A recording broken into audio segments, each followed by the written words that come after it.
Fear behind every door. Boston, 1962. A city on edge. Women locked their windows, double-bolted their doors, and clutched their phones when alone. But none of it mattered, because the killer didn't break in. He was already inside. Charming, polite, calm. He offered help, sometimes posing as a maintenance man, sometimes as a friend. But when the door closed, the mask slipped, and the horror began. This is the story of the Boston Strangler. Not just his crimes, but the darkness behind them.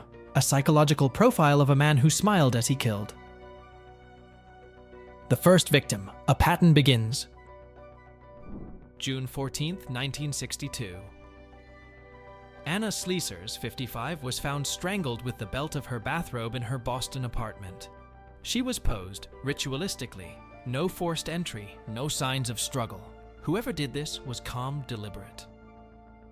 Over the next few months, more women turned up dead in eerily similar ways. Always strangled, always sexually assaulted. And always, it seemed, with their own belongings, belts, nylons, scarves. The killer was building a signature, and the city was watching in terror. The victim profile. Vulnerability targeted. The early victims were all older women, between 55 and 85. They lived alone, often in modest apartments, mostly unmarried or widowed. The killer had a type, or so it seemed. But as the months passed, the victims began to change, growing younger, more diverse. A 23-year-old, then a 19-year-old. This shift confused investigators. Was it the same man, or had the monster evolved? What remained constant was his method.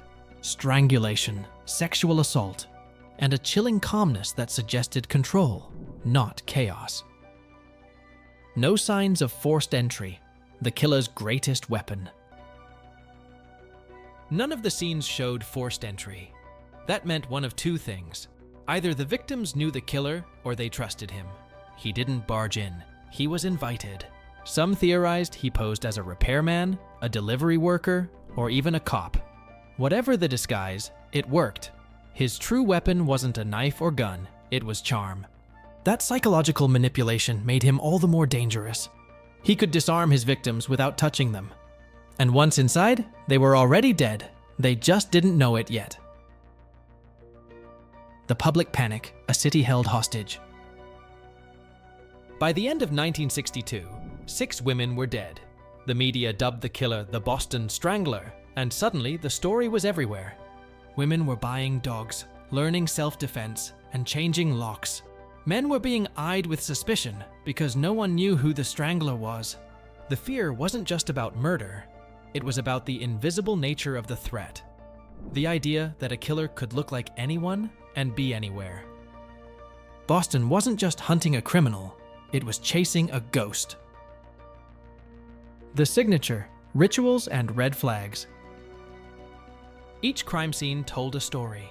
The positioning of the bodies, the types of knots used, the way stockings or belts were tied in a bow. These weren't random acts of violence.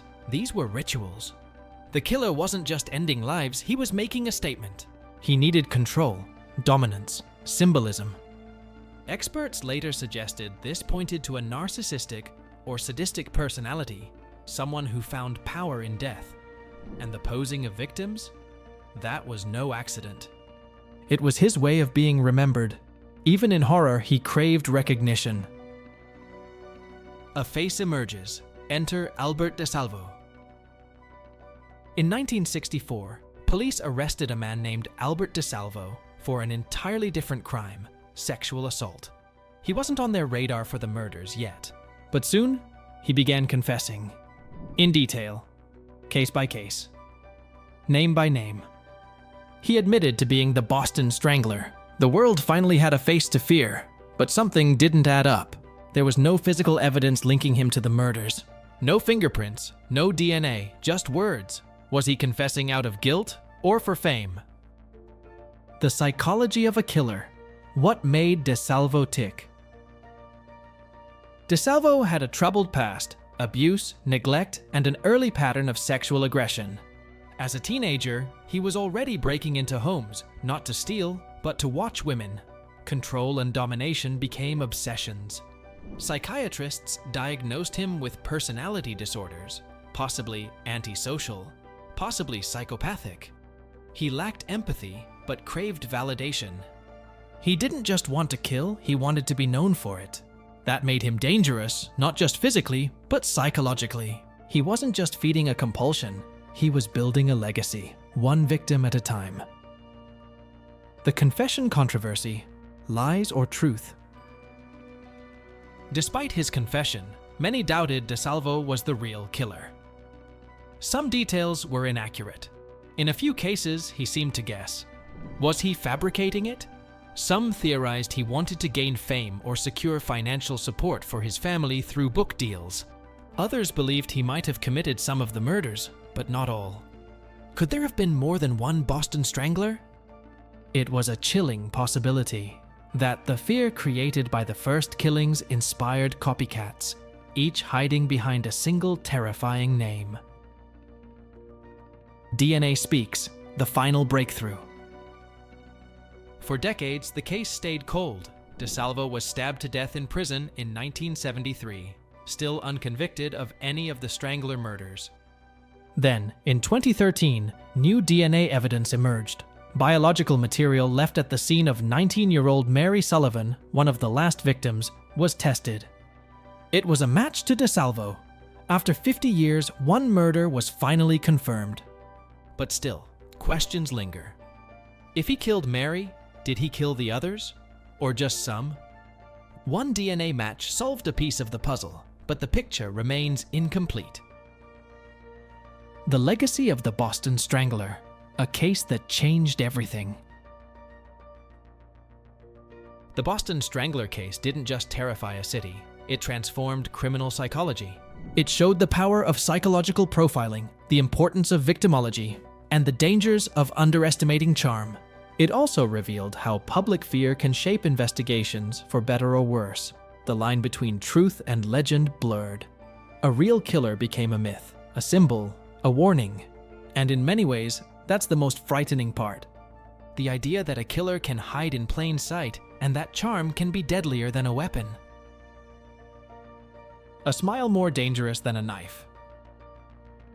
Albert DeSalvo, whether guilty of all the murders or not, remains one of the most disturbing figures in true crime history because he showed us something terrifying, that the most dangerous predators aren't always monsters in the dark.